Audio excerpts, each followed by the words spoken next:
Some exchange betting companies run short-lived promotions, like months-long offers of low commission.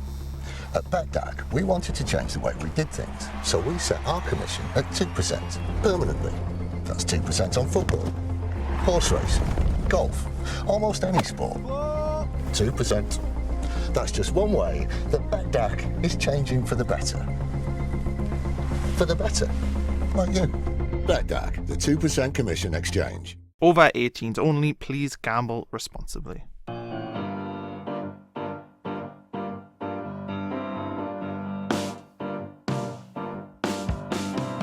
Hello and welcome back to the ROKER Report Extra podcast. It's a day after we've just beaten Newcastle's Bairns 4-0.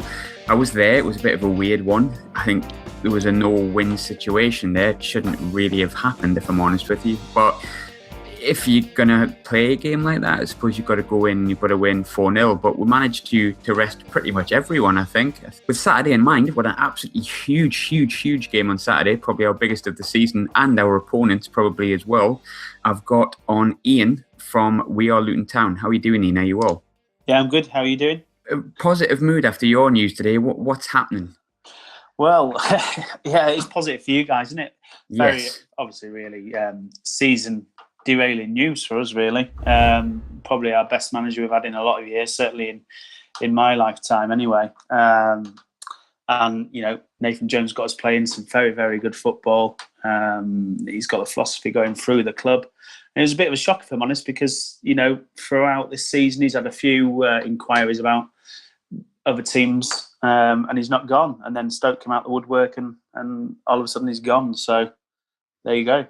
The speed of it was actually quite frightening. I thought like it might be maybe long and protracted. He might think about it and it might go into next week, and obviously he'll be in charge on Saturday and things like that. But it pretty much, he was linked and then he just went. It seems, it's not like Stoke. I mean, no offense to Stoke, but it's not a huge attraction.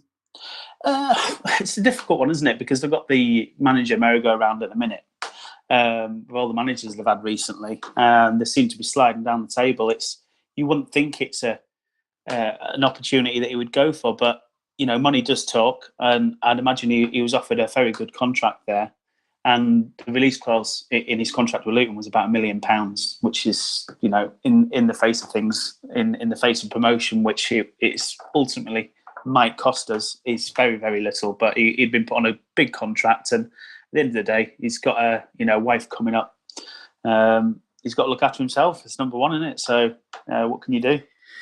Yeah, I suppose. I mean, even from the outside looking in, as good news as it is, I was quite surprised by it, if I'm honest with you as well. I think for me, Luton seemed to be a club on the up. Stoke seemed to be a rebuilding job. Is that the place where you want to go when you're a new up-and-coming manager? I mean, I could be proved wrong. We both could be proven wrong, but I didn't quite understand it. But it's great news for us because, as you say, it could completely derail your season. So, you know, my question to you would be, what do you have when you've got someone like Nathan Jones there? What has he brought to the club? And then what is it that you're effectively losing based on him going to Stoke today? Well, he came in at a time where we were mid-table in League Two, really struggling under John Still. We were playing all right football, but nothing really attractive. You know, many years have gone by now that Luton have played attractive football, but we just started to get back into it. He was playing a 4-4-2 diamond formation, which isn't really seen in any of the leagues. And, you know, most teams are coming to us and having to match us up because they couldn't cope with it. And it's a philosophy he's built into the club. And the worry is now he's built that philosophy on this season and we're in second place. Who's going to come in and going to be able to, you know, manage that philosophy? Are we going to be able to continue, or is it going to be a real rebuilding job for us? Because I'm looking at the list and I'm going to be honest, there's not many names out there that are appealing at the minute.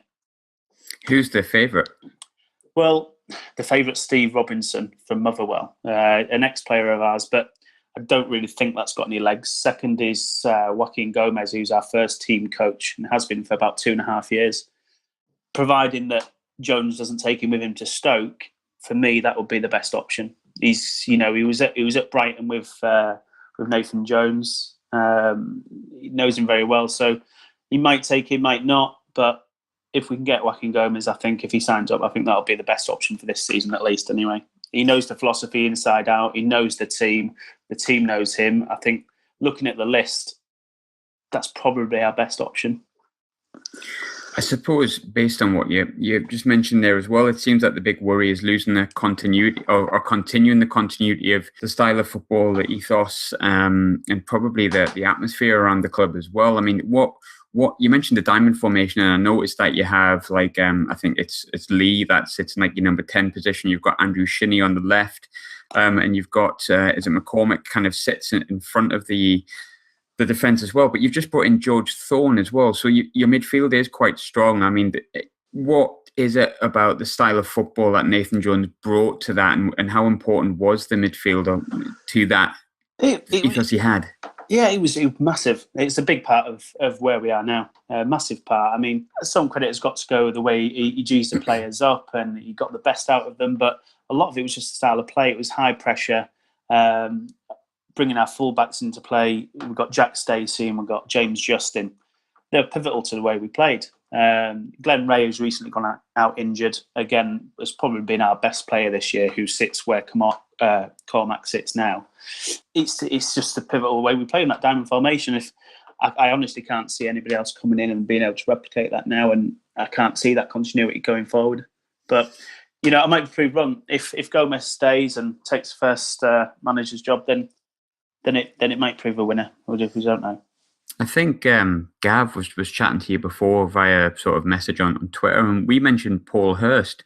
He played good football. He's got he did well at Shrewsbury, did very well in fact. But when at Ipswich didn't work out. But they're a bit of a car crash club at the minute. Would you look at Paul Hurst?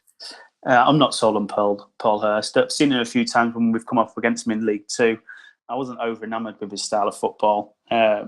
Not really. I think the only one really, the ones out of that list I would look at is probably Warburton, Gomez. Also an outsider chance, and it's a very, very slim chance at 20-1. We've got Radian Tish, who used to play for us years ago.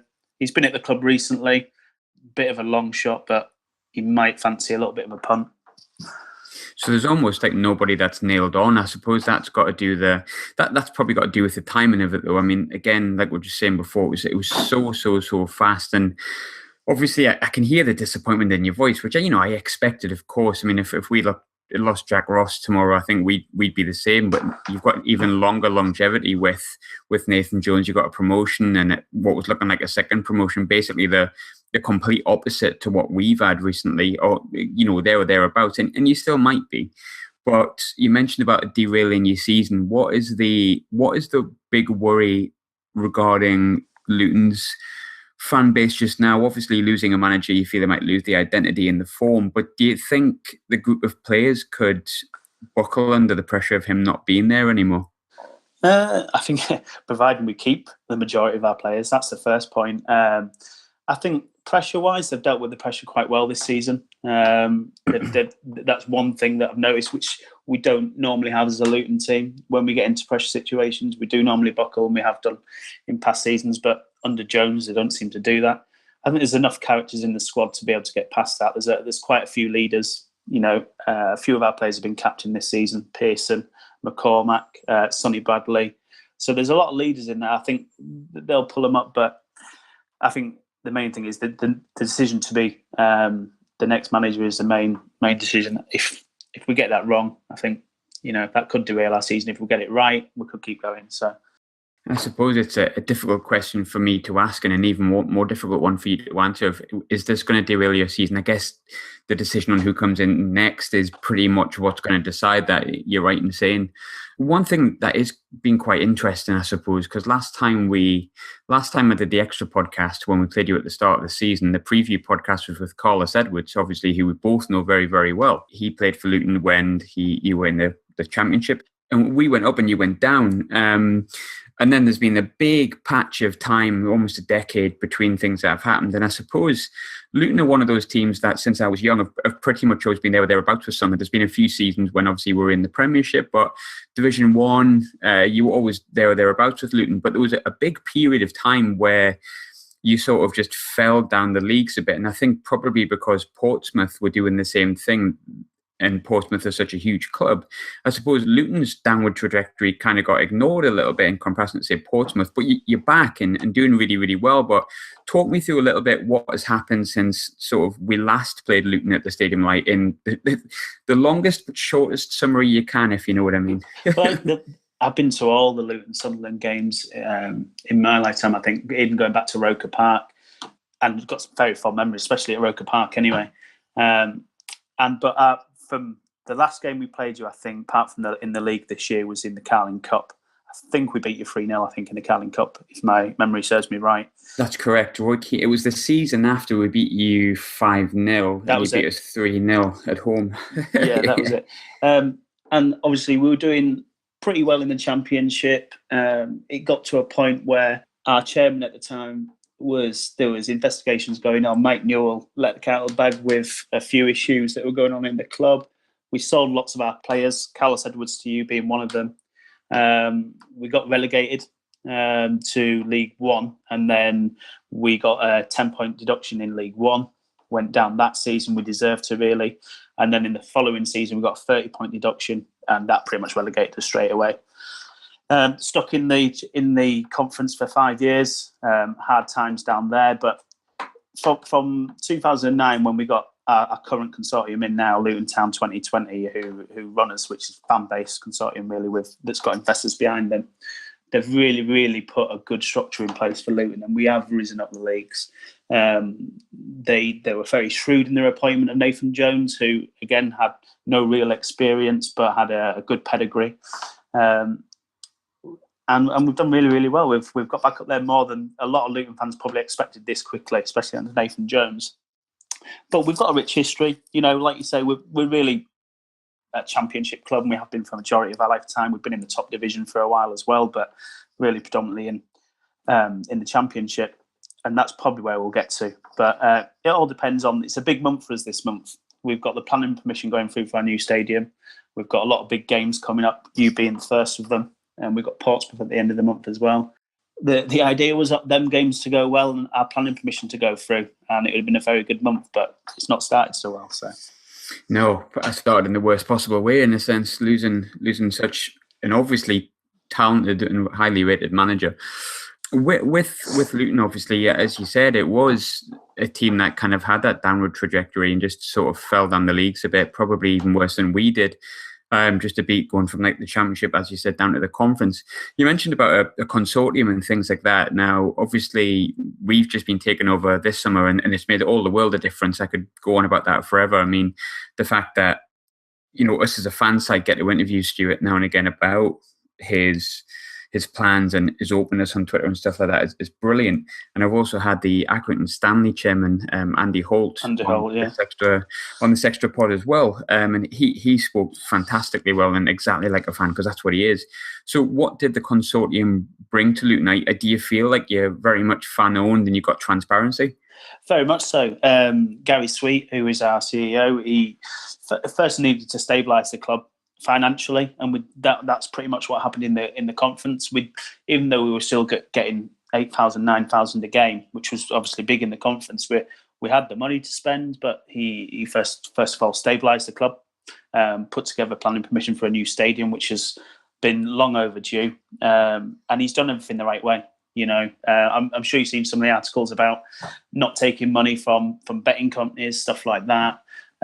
He's got a good ethos about him. All the directors have as well. They've really, really done a good job at stabilising us and taking us to the next level. I think their main concern was, let's not try and do it too quickly. Let's make sure we've got everything in place first. Make sure we're not going to make the same mistakes we made before, and really make sure that Luton aren't going to be an issue in the future in terms of stability and going into administration again, because we had in the 2000s we had 2 periods of administration, and really, really hurt us. So I think that was the main focus. But the transparency is really, really good. When he puts out statements, they're transparent, but unlike Donald, they're not on Twitter or anything like that, which I actually quite like about your chairman. He's open and honest. If you guys ask him a question, he generally answers it pretty well. Yeah, I think transparency is massive in football. It's a community thing. It always will be. Yes, it's got a lot of money in the game just now.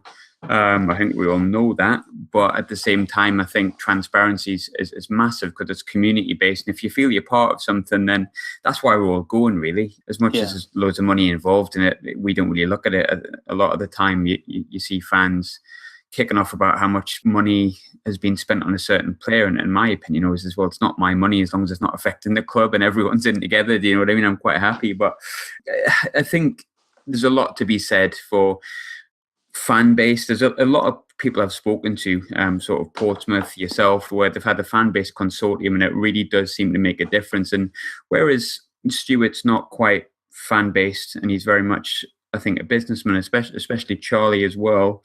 But there's a lot to be said about bringing it back to the fans, which is what they've done, and they've done really, really well. And it doesn't really surprise me that the three clubs at the top of the league at the moment, which is obviously, well, the top four, actually, if you're including Charlton in that as well, Charlton, Portsmouth, Luton and Sunderland, they've all had a recent-ish change in ownership. We're all kind of had a bit of a turn in fortunes, and we're all heading towards where we want to be going as well. But one thing that surprised me was Luton, because I knew you were there or thereabouts going to be one of the favourites, even though you've just been promoted. But I was surprised to see how well he's have done, and it seems a lot of it is based on your home form. Did it surprise you as well? Yeah, it did.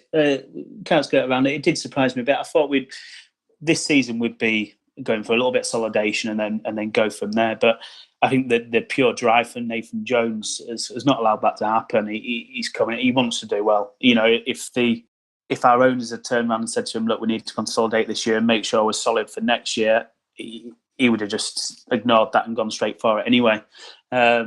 Pure passion and drive from him, and you can't kind of stop that. But it has surprised me. Yeah, I thought we'd be, just outside the playoffs, but the style of football we're playing and the football we've been playing has just been a different class, absolutely different class, even better than when we were in the Championship, I believe. With the performances and stuff like that, and you being obviously second off top, we're just behind you with those games in hand, I guess, which we have to win. But when you look at Luton and where they are, when we played you at the beginning of the season, our 1-1 draw is looking really, really good because your home form's been impeccable. What's the difference between you at home and you away? Does the style of football change? I think it's the tactics. I think at home it's gung-ho. He's pushing solidly for 80 minutes and making sure we get a result, whereas away he was thinking more tactically, looking at each club on its merits and thinking, right, okay, what's the best thing to do? We stormed some teams away, and our away record's actually not as bad as it was at the start of the season. But I think it's just a little bit more cautious away from home and making sure we don't leak any goals in the first half. We did that against Peterborough, I believe, and we let 3 goals in the first 10 minutes. So I think it was just tactics really more than anything, and just making sure. Do you think the tactics will stay pretty similar? Because I'm imagining whether Nathan Jones takes members of the staff with him or whether he doesn't, the staff's going to be there in for the game on Saturday. I'm assuming he's not going to damage you that much. He's going to let some of the staff stay, so you've got someone to look after them.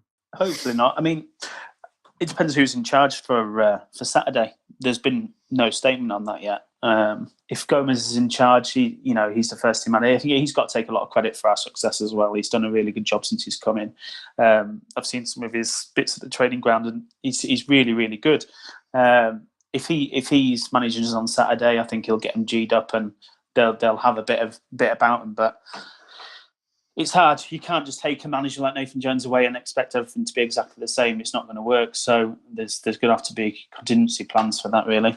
So in terms of style of play, I suppose we don't know, do we? We don't know if it's going to be similar. But I suppose at the same time, if your team's used to a way of playing, I think you'll probably stick with it to it. Maybe not exact, no matter who's in charge. The person who's in charge and caretaker on Saturday most likely is probably going to have some of their own ideas, but I think the likeliness is they'll probably stick with the plan that I'm assuming Nathan Jones had as of a couple of days ago. Yeah, hopefully. I mean, it's a big game on Saturday for both of us, really. If we come away with a draw, I'll be happy. I was looking at the rest of the fixtures after the news came out, and I was thinking, if we can get through this month in a good place, maybe we've got a chance. Because we've got a little bit of an easier running than you and Pompey have once we get these games out of the way. But it's going to be a very difficult month, especially in these circumstances. It was going to be a difficult month anyway, but it's made it even harder. The players are going to no doubt be slightly affected. There'll be a few in there that get affected. So we'll just have to see what Luton side turns up and see what happens. But it's a massive, massive game. And I'm just looking through your fixtures there, and you're not wrong. It is tough. You've got us away, which is a tough game for both of us. You've got Peterborough at home. Peterborough were there or thereabouts at the start of the season and still kicking about. Southend away is a tough game. Southend's just outside the playoffs. You've got Portsmouth at home, which is obviously top of the table clash as well. And then going into February, even you've got Shrewsbury and I'm saying Shrewsbury, sorry. Shrewsbury are doing relatively well as well after the change in manager. And I was actually quite impressed with them. They got a draw at the Stadium Light a few weeks ago. So it is going to be a defining month for you, isn't it? And Saturday could be absolutely huge in which way it goes.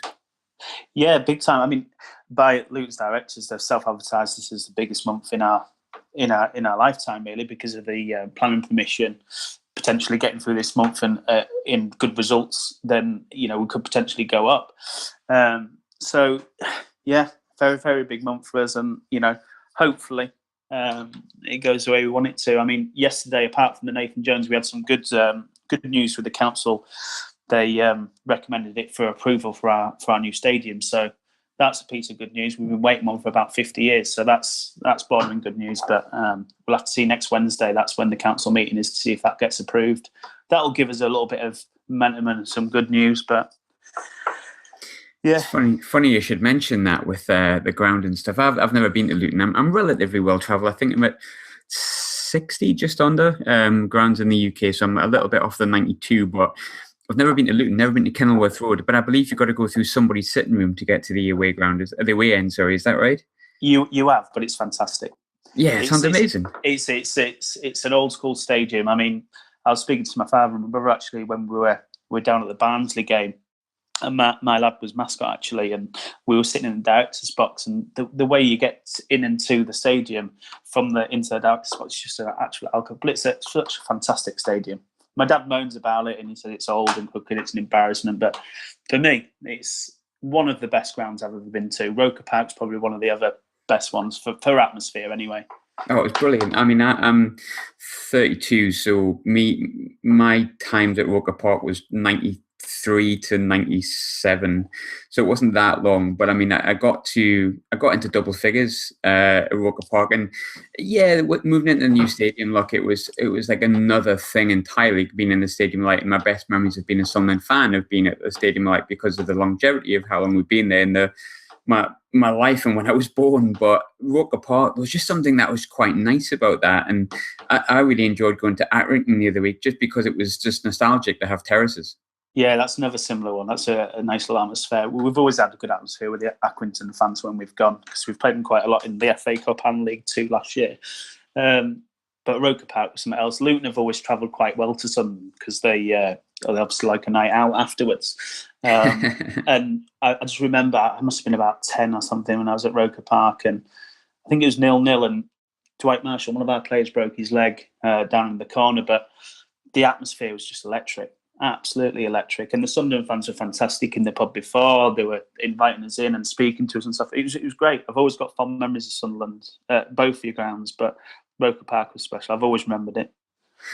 And actually, this brings me on to something that I wanted to ask, because I was going to Google it, which probably would have been the best idea in the modern world, but nonetheless, best to ask the expert. But growing up, I always remember, Luton, kind of in the 93, 94 sort of period, were like kind of bobbing around the bottom half of what was then Division 1. And I always remember as a kid when you're picking up which team wears which colours, who plays for who's the best three players from each team. I used to love doing that sort of stuff when I was like 7, 8 year old. Yeah. And I always remember Luton were white with blue sleeves or white with blue shorts. So there'd be a variation of like a royal blue. And then I seen you on the opening day, your opening home game of the season against us, and you were wearing orange. What's happened there? Well, we had a vote back when we were in the conference as to what was going to be our home colour and what was going to be our away. And much to the fans' dismay, the vote went in the way of orange for home shirts and white away. We've always kind of really been black and white up through to the 60s. In the 70s, we introduced orange. We had orange in there as well. 80s, again, we were then black and white. We had black and white in the 90s and a bit of blue in there. And then we just decided to then have our orange as our home colours. I think it was a kind of Yankees type thing, is, you know, they look at the pinstripes type thing and take their eyes off everything else, and, you know, the look of us and looking something special. But me, preferably, I'd be black and white personally. That's from when I was a kid. So it's disorientating, because it's like when you see an outfield player wearing number 13 or a striker wearing number 5. Luton to me were always like a variation of white. So what prompted that then? Because I mean, if someone said to the Sunderland fans, right, I mean, we talked about changing the badge, and it was just a rumor not that long ago, and everyone said, no, just leave it, just leave it as it is. If someone said maybe this season all the photos of the team had red shorts, and I remember, I mean, for the FIFA fans among us, you'll notice that we are wearing the red shorts on the game, but everyone thought, why are we wearing red shorts? We don't wear red shorts, wear black shorts. And we did go ahead and wear black shorts eventually. But I can't imagine a team ever getting to that point where you decide to start just totally changing your kit. Was it just like dawn of a new era sort of thing? Was that what it was about? It was an odd one. I mean, we've always had orange, like I said, in the 70s as like an away colour. And I think they just continued that when the Consortium took over. Obviously, any Consortium is going to have a few ideas and this, that and the other. But the kits was one of them. And we'd just taken on sponsorship with EasyJet at the time. I don't know if you remember when we took him on. But we had them on the front of the shirts, and that possibly had something to do with it. I don't know if it did or not. I don't know. But incidentally, on that point, when you said about changing the badge and the colours and stuff, Luton actually gave the rights to our name and our badge and our kits to the Supporters Trust. So I think it was on the eve of Hull City wanting to change the name, I think. And Luton Consortium said, well, we don't want to ever get into that situation, no matter what it is. So we'll sign all the rights over to the Luton Supporters Trust. And that was, another fantastic idea, because it shows that, you know, our whole identity is always going to remain the same. But yeah, as it should. I think as it should, and I think that's a great idea. I very much agree with it. So moving on to the game on Saturday, I suppose it's a double-sided question, quite literally. But how did you see Saturday going before today, and how do you see Saturday going now that you've lost your manager? I think both answers would have been a draw. I think it's a hard game for us. You've got a pretty decent record at home. You're a strong team, really strong team. So I think I would have come away happy with a draw. I've watched a few of your games, and you know, you play some good football. I think it's always going to be hard. I think Barnsley's probably the best team I've seen this year, footballing wise, and I'd say you're probably second to that. And you know, I just think coming away from the stadium tonight with a draw in the position that we're in now is probably the best result for everybody, really. I don't think we're going to come away with a win, especially not now, but I'll be hoping for a draw, really. I'm confident of beating any team in this league, and as we should be. As you said, we have got a good team, we've got good individuals, and we play quite nice football in spades, but sometimes we don't seem to play well for 90 minutes, frustratingly.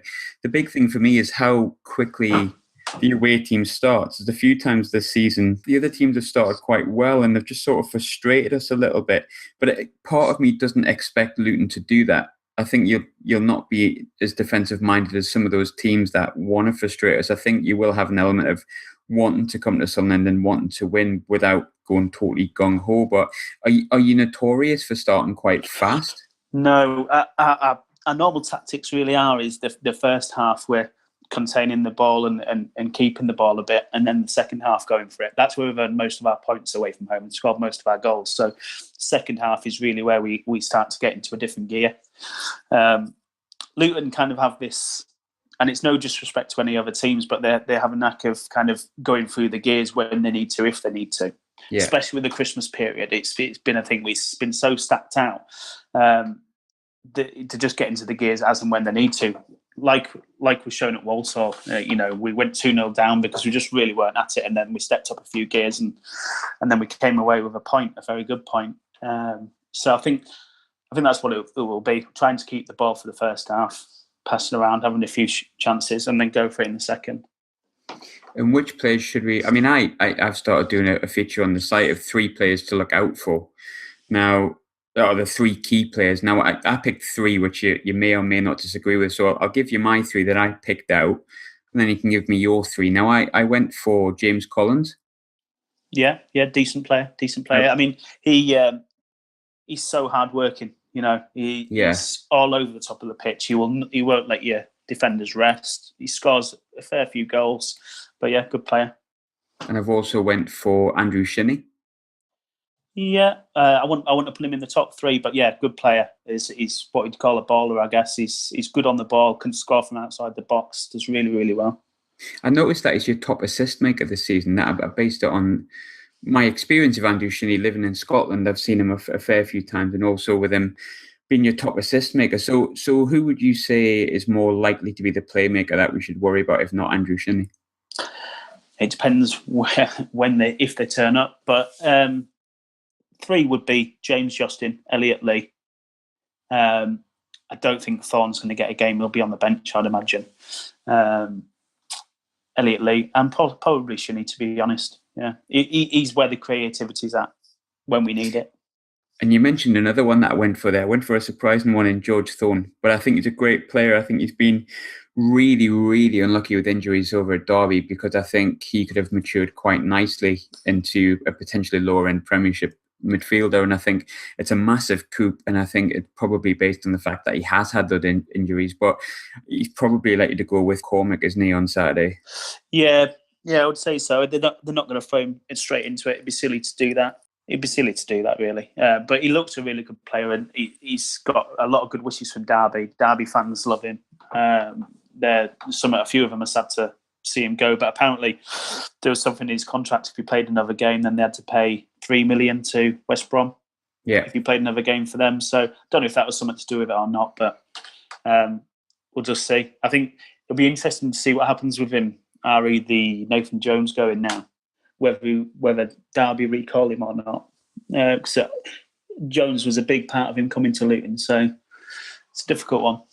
Because I don't think he could because of rulings. I don't know if he actually has to play, but I suppose potentially if he went for Nathan Jones, there's no reason why he couldn't necessarily go to Stoke. I mean, I know they've got Joe Allen, but I think George Thorne fully fit as a Championship player at the very least, isn't he?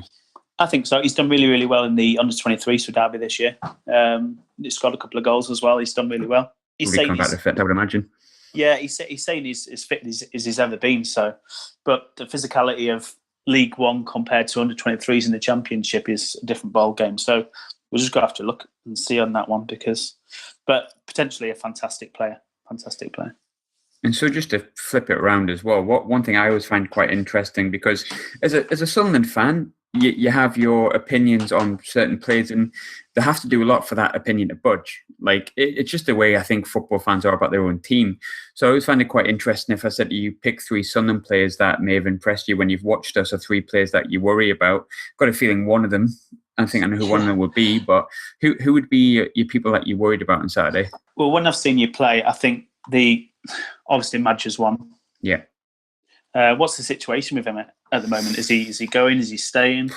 It's all gone a bit quiet, if I'm honest, in the kind of furore of that kind of like monstrosity of a game against Newcastle, or Newcastle under 21s, and the game on Saturday. He was given an ultimatum last week, which ended on Friday.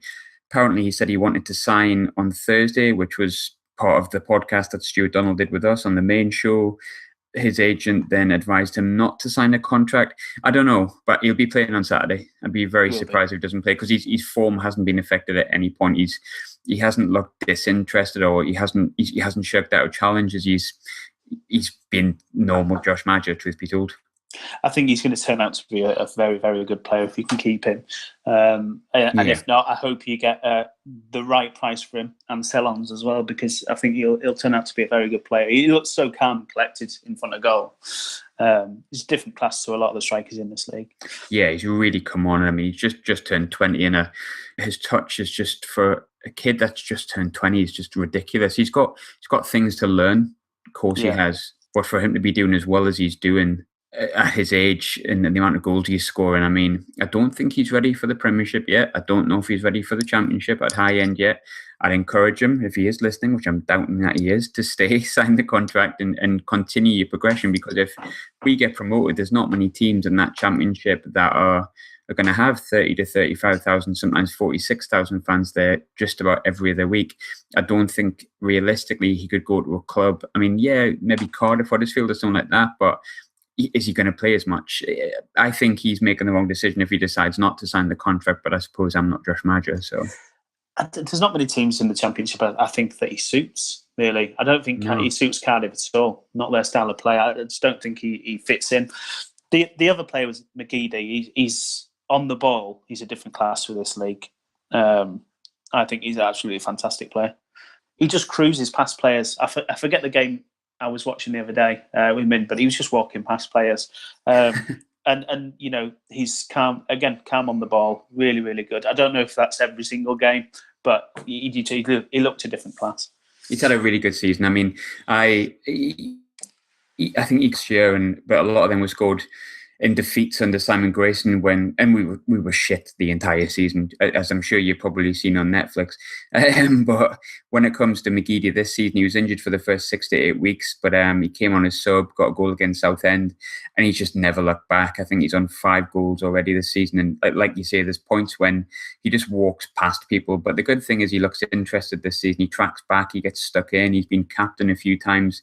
For me, if Josh Maja wasn't getting all the headlines, he'd be far and wide our best player, and I think he's going to be there or thereabouts for player of the season if he continues at the level he's playing at. He's fantastic at this level, and he's obviously got the experience to not be overrode by the physicality of this league as well. He knows how to wriggle around that sort of stuff. Yeah, definitely. He doesn't seem to be struggling with the physicality. Did you think you were going to struggle with the physicality of League One coming down? Or yeah, we've got a team of midgets. We still do at points, if I'm completely honest with you. We've just signed a centre-half from Burnley who's 6'2". He's been on loan at Heart, so I've seen him once or twice living in Glasgow. Not often, but once or twice. And he's pretty strong. He's pretty solid. I was speaking to one of our former players who's at Burnley, which is Phil Bardsley, and he said he's a good lad. So hopefully he aids that. But we've struggled physicality defensively. Like Baldwin and Flanagan are both obviously very talented players, but sometimes get a little bit overrode. But people like McGeady and Lyndon Gooch, the kind of smaller players in midfield, and maybe Josh Maja, he's a little bit lightweight, I suppose, but he's still only a kid realistically, have handled it quite well. It's the physicality more through the middle of the park where we're struggling, but hopefully that'll be rectified. I know there's 4 or 5 players we're in for, and I'm hoping one of them's a big bastard in midfield, if I'm honest with you. So, but yeah, he's done very well, McGeady. Yeah. And then the last one is Lyndon Gooch. Obviously, he's just signed a new deal for you as well, and he's it looks like a good player. I'd say they were your main 3. Really good players. He's out of form at the moment, Lyndon. If I'm honest with you, I would personally probably. I said this before last night's game. I said I would have probably played Chris Maguire and give Lyndon a few games rest because he's been a little bit off colour. But then Maguire scored a really good goal last night. But if I'm honest, I thought he was rubbish. I thought nothing really came off him, and I'm sure people disagree with me. But Maguire's been off colour a little bit as well. So I think Gucci will probably play and hopefully prove me completely wrong and have a good game. So Gooch, McGeady, Maja, yeah, I'm kind of in agreement with you on that. I think they've been our best 3 players overall this season. But what's your thoughts on the match on Saturday? What's your prediction? I think I'm going to go for 2-2. 2-2, yeah. I think you're going to come out at us in the first half, and I think we might struggle with it, but I think we've got enough about us. I'll go for 2-2. What about you? I think we'll win. I have a feeling it'll be a randomly comfortable win. I don't know why. I've never been that confident. I mean, I've been confident all season to an extent, but it's been like 1-0s, 2-1s. But I quite fancy a 3-1. I think we'll come out the traps early, and we have had periods this season like Barnsley at home. You mentioned Barnsley being the best side you've seen this season. I'd probably agree with that. Barnsley and Charlton. But with Barnsley, we just had a 10-minute spell where we just dominated them and scored 3 goals, and I can see that being similar. I don't know why. Yeah. Just a feeling that I've got. I hope I'm right, And I very rarely am, as you can probably see by my predictions per week. But so you've probably got nothing to worry about in me being Mystic Meg, to be honest. But I'm going to go 3-1 Sunderland, actually. Oh, we'll go with that. The thing you said about Barnsley their spells is when we had them on New Year's Day, they were frighteningly good for pockets, but they were so hot and cold. If they could just do that for 90 minutes, they'd run away with this league, I think. So do I. I think they were a really good team. We went 3-0 up. I think in half an hour we had this random 10-minute spell, and then they got one back just before half time. Got one back just after half time, and then really pressured us for like 20 minutes, and we got a goal. And like the 83rd, Luke O'Nien scored, and like the 83rd or something like that, coming off the bench, and we won 4-2. But it was far from a 4-2 game. They were definitely the best side we've seen. And if Maja was to go in an ideal, realistic world, I think Kiefer Moore would probably be the person that I would want in the side. I think he's terrific. Yeah, good player. He's strong as well. Very, very good player. Yeah, very good player. Yeah. So, are you going on Saturday? I am. Yeah. Well, I'm going, and my little lad. I did get him a ticket, but he's so upset he's not going anymore. So that's that. So I'm going. Yeah, I'll be going with my family. So we'll be enjoying a few beers in the pub beforehand, I'd imagine. Good. Well, enjoy it, mate, but don't enjoy it too much. Have a horrible Saturday in terms of the 3 o'clock till 5 o'clock. But aside from that, enjoy the city. I'm sure you have. You spoke highly of us before, so I'm sure you know where to go. But thanks for coming on, mate. Cheers, really, really appreciate it. And have a good rest of the week up until Saturday, like I say. Yeah, all right. Thanks, mate. Cheers. Take care. Cheers, Ian. Take care, mate. Bye-bye. Bye. So he was a nice lad. I liked him. Carlos said was last time we played Luton was nice. I love Carlos. Nice wee lad. Ian Robertson was his full name, and you can follow them at We Are Luton Town. They're on Twitter. When he said Ian Robertson, I immediately thought of Ian Rogerson.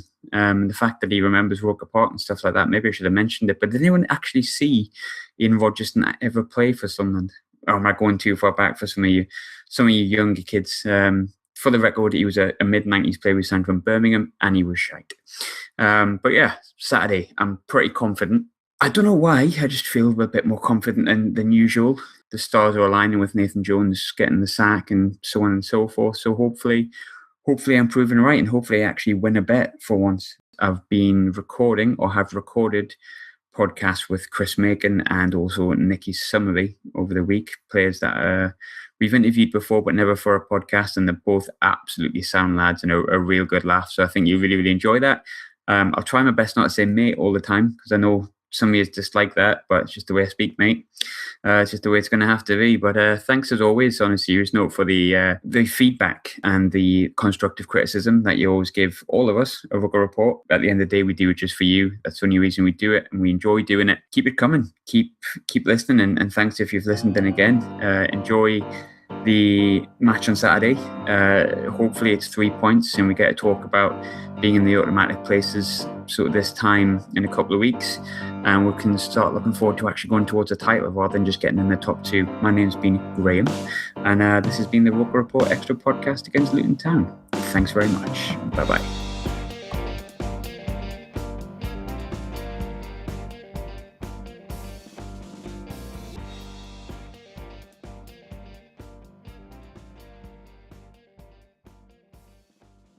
Some exchange betting companies run short-lived promotions, like month-long offers of low commission. At BetDAG, we wanted to change the way we did things, so we set our commission at 2% permanently. That's 2% on football, horse racing, golf, almost any sport. 2%. That's just one way that BetDAG is changing for the better. For the better, like you. BetDAG, the 2% commission exchange. Over 18s only. Please gamble responsibly.